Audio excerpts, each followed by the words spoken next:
Pay scale সরকার 2 ধাপে দেখ, কিন্তু এর সকল সুবিধা, সকল আর্থিক সুবিধা পে স্কেল যেদিন কার্যকর করবে সেই তারিখ থেকেই দিতে হবে।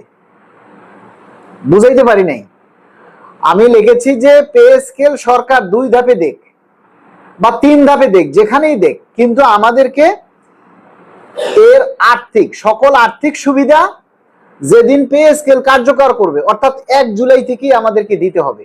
বিষয়টা হলো, আপনাকে মনে করেন এখন বেসিক দিল আর আপনাকে হাউস অ্যালাউন্স অন্যান্য ভাতা দিল পরের বছর থেকে, তাহলে আপনি 1 বছর ভাতা কম পাইলেন না? আপনাকে এখন যদি ফুল বেসিকটা দেয় আর এই বাড়ি ভাড়া ভাতা বা অন্যান্য যে ভাতাগুলি যেগুলি বাড়ানো হয়েছে সেই বাড়তি ভাতাটা আপনাকে যদি 1 বছর পর থেকে দেয়, তাহলে এই 1 বছর আপনি এই জিনিসটা কম পাইলেন না? কিন্তু আমার এখানে কথাটা এটা বোঝানো হয়েছে যে 1 বছর আমাকে পরে দেন, কিন্তু আমাকে ওই 1 জুলাই থেকে এড়িয়ে দিতে হবে। অর্থাৎ আমি পে স্কেলের সুবিধা ভোগ করবো কত? 5 বছর।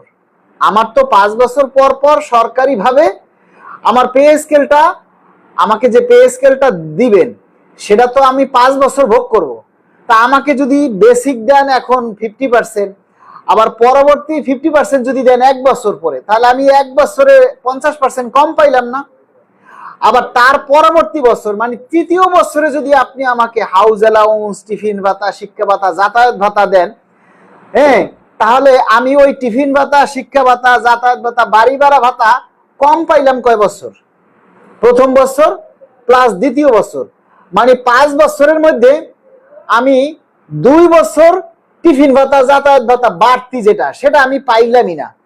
তাহলে 5 বছরের মধ্যে যদি আমি 2 বছর এই ভাতা না পাই, তাহলে আমি পে স্কেল কি দিলেন আমাকে পে স্কেলটা কি দিলেন? তো সেখানে আমাদের প্রশ্ন হচ্ছে যে সকল আর্থিক সুবিধা আমাকে যেদিন পে স্কেল কার্যকর করা হবে, মানে 1 জুলাইতে যদি কার্যকর করেন, তাহলে 1 জুলাই থেকেই আমাকে সকল আর্থিক সুবিধা আপনাদেরকে দিতে হবে। এখন আপনার কোষাগারে যদি টাকা না থাকে, আমাকে 6 মাস পরে দেন, কিন্তু 6 মাস পরে যখন আমাকে দিবেন তখন আমাকে এই পিছনের 6 মাসের এরিয়া দিতে হবে।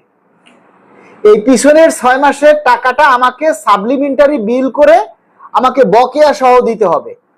তাহলে আমি এই 6 মাসের টাকাটা একসাথে 6 মাস পরে আমি একসাথে পাবো, তাহলে আমি 5 বছরের সুবিধাটা একসাথেই পাবো। এখন আপনারা যদি আমাকে এখন দেন একটা, আবার তারপরে বছর দেন একটা, সেটা তো হয় না। এজন্য আমার পোস্টটা হলো এইভাবে যে আমার পে স্কেল যদি আপনারা 2 ধাপেও দেন, সকল আর্থিক সুবিধা আমাকে যেদিন পে স্কেল কার্যকর করা হবে সেই তারিখ থেকে দিতে হবে। আমাকে 6 মাস পরে দেন, সমস্যা নেই তো, কিন্তু 6 মাস পরে আমাকে আর্থিক সুবিধাটা বকেয়া সহ দিতে হবে।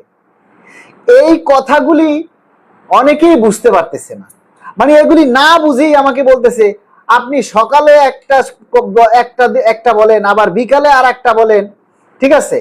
এই যে অনিক হাসান, এই যে একটা মানে একটা আসছে বাস্টার্ড, এর জন্ম পরিচয় নাই, ঠিক আছে?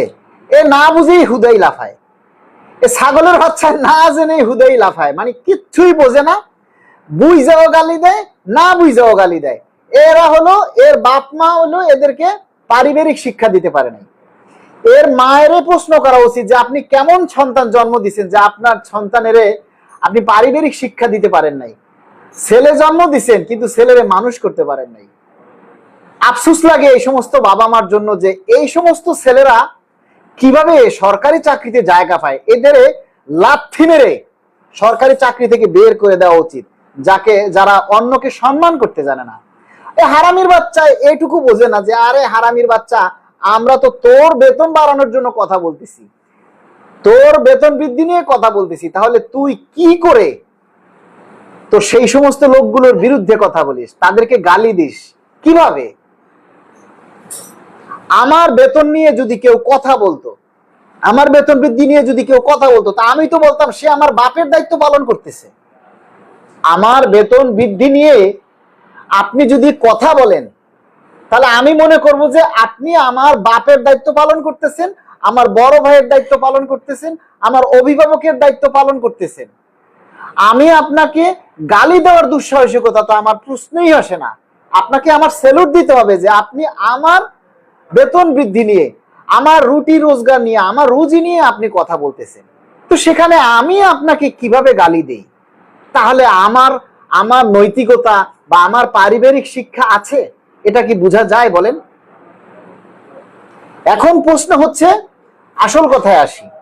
এই যে আমরা শুনতেছি কয়েকদিন থেকে যে বেসিকের 50% হচ্ছে, এটা হচ্ছে, ওইটা হচ্ছে, আসলে এই সব কথার আজ পর্যন্ত কোনো সত্যতা নাই। মন্ত্রণালয়ে যারা চাকরি করে, অর্থ মন্ত্রণালয়ে যারা চাকরি করে, তারাও আসলে এই বিষয়টা সঠিকভাবে জানে না।